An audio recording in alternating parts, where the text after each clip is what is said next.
What is going on, guys? So as you guys just seen, I did do that strength / HIIT session at Knockout Express Fitness Warehouse, which is just like one of the gyms here in town that do like the boot camp style trainings. It's a lot of different high intensity work. So that was really good. I used to go there a lot leading up to fights, and it was great. And I'll definitely probably need to start going back there because it improves your fitness crazy amounts, and their workouts are really good and they're super quick as well.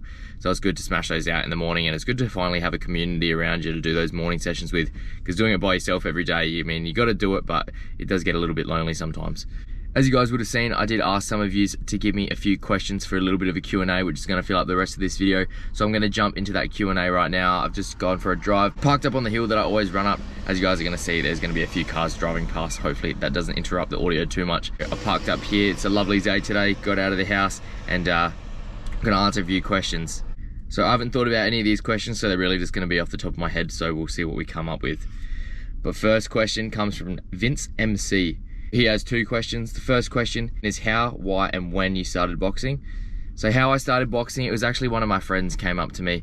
It was about year 7, and they were doing kickboxing at the time. Simply asked if I wanted to come join and give it a try, and I thought, why not? I wasn't really into many sports at the time.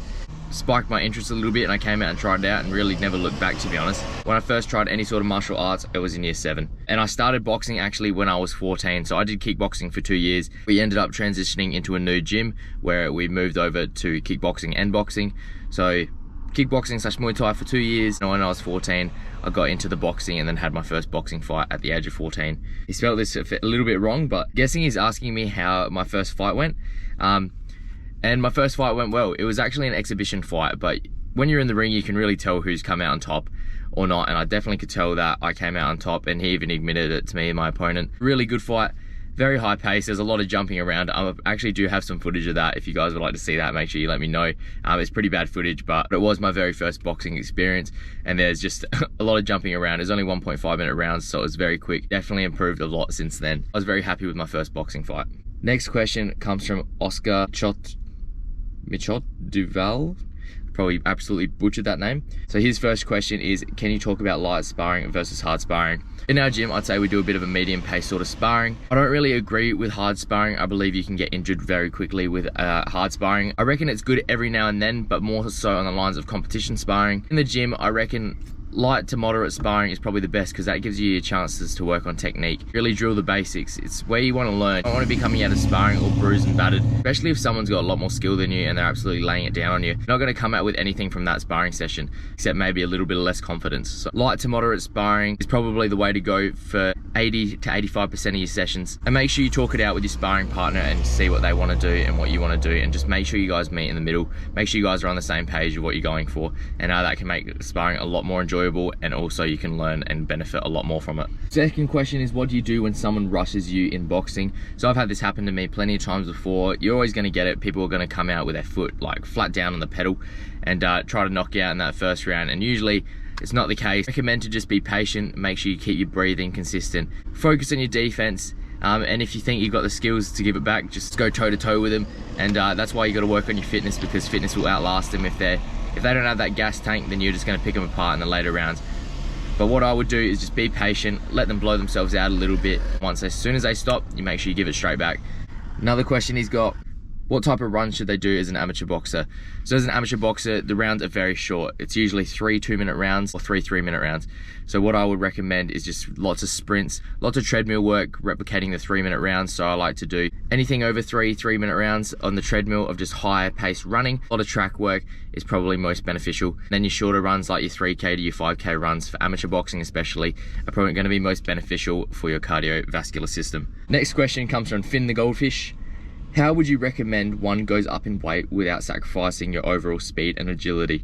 Now, if you're planning on going up weight, if you're struggling to make weight and you just feel like you need a healthier change to go up weight, to be a lot more healthier, stronger, etc., I just make sure you're eating all natural foods. Make sure you're in a slight calorie surplus to what you're burning. Make sure you're gaining the weight as cleanly as possible. Also add in a little bit more strength training possibly. Make sure you're not lifting too heavy of weights. So I just stick with lower weights, higher reps, and slowly build up, and just take your time with it. Don't rush into anything. Don't try to start force feeding food to try to go up weight if you don't need to. So just take it slow and build it up slowly, and I'm sure your speed and agility won't go anywhere. Next question comes from AxeDS Axe. How many hours do you train on a day? Do you spar every day? When I'm training for a fight, I could train up to 3 to 3.5, sometimes 4 hours a day. I know it's a lot. I just really love my training. I love working as hard as possible. That's just how my schedule really works out. Do not spar every day. I don't reckon many people spar every day. I would recommend sparring probably 3 times a week if you're leading up for a fight. If not, 2 times a week is probably what I'd be doing. Next question, where do you see yourself in 5 years? Did you set a specific goal for yourself in your boxing career? I do have plans written up on my whiteboard that I have at home. One was to compete in the 2022 Commonwealth Games. But honestly, if that doesn't happen, then I'm not too fussed. I just want to see where amateur boxing takes me.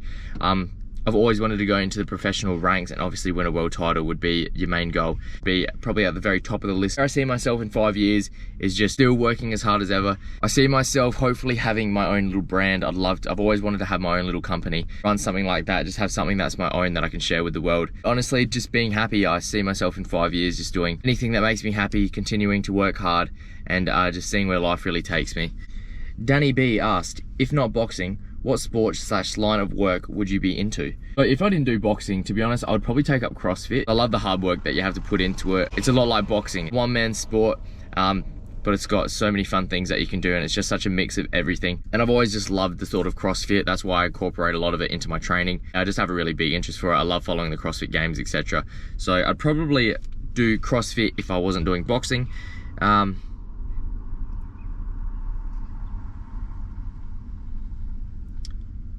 And yeah, or maybe volleyball. That's probably a sport I'd do. I actually really like volleyball. Next question comes from Zach Raps. How many hours of sleep do you get? Do you have enough? I actually do get enough sleep. I'm very fortunate with my sleep. I know a lot of people have a lot of problems with their sleep, but I go to bed roughly about 9 p.m. every night, wake up around 5 a.m. every day. So I do get enough sleep, and even on weekends I'll still go to bed fairly early. Roughly get about 8, 9 or 10 hours is usually the amount I'd get every night for my sleep. Next question comes from Finn8976. Have you ever had a street fight? So no, I've never had a street fight. I'm actually a very good boy. I've never got into much trouble with people outside of the ring, so that's one thing I do pride myself on, is that I never have had a street fight. When do you plan on turning pro? As you guys do know, I do want to turn pro eventually, and it just interests me, that whole scene. So I'd give myself another 2 more years in the amateurs, and I'd have a really good think about turning pro, see where I am in the amateurs at that point, and just see where life takes us. My plan so far is 2 more years in the amateurs, see where it takes me, and then most likely turn professional. Next question, do you get paid for your boxing fights, or do you have to pay to participate? So I have to pay to participate. There is other countries where you are fortunate enough in amateur boxing to get paid, but Australia is not one of those.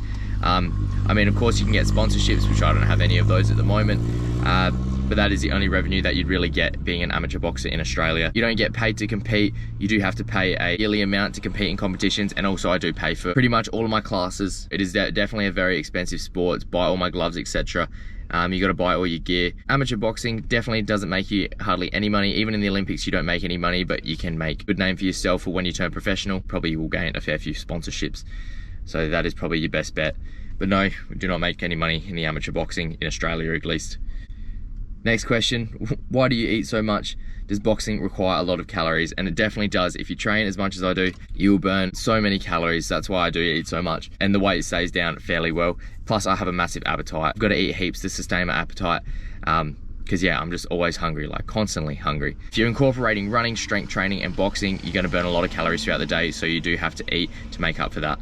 All right, and last question, we've got 2 of the same questions coming from George and Liam.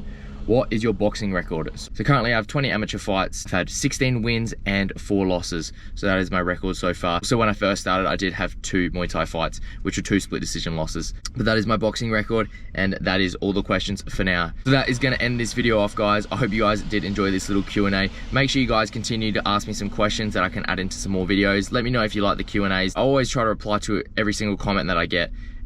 But it's also good to just have some straight questions to answer for you guys on a video like this. Make sure you guys stay tuned. I'm so sorry for the little bit of delay of videos lately. Been so busy being back at work, trying to find time to edit all these videos, as well as trying to get my trainings done. I'll continue to try to pump out videos. I've got a lot more ideas in my head. You guys are giving me some great suggestions, some videos that I'm gonna be doing, and we've got some exciting stuff on the way. So I'm excited to get some of these videos out for you guys. Make sure you guys continue to leave some comments on what kind of videos you guys wanna see from me, and I'll make sure to get some of those done for you guys. So thank you again so much for the support. I appreciate you all. Make sure you guys drop a like on this video, subscribe and support the channel, and I'll see you all in the next video. Adios.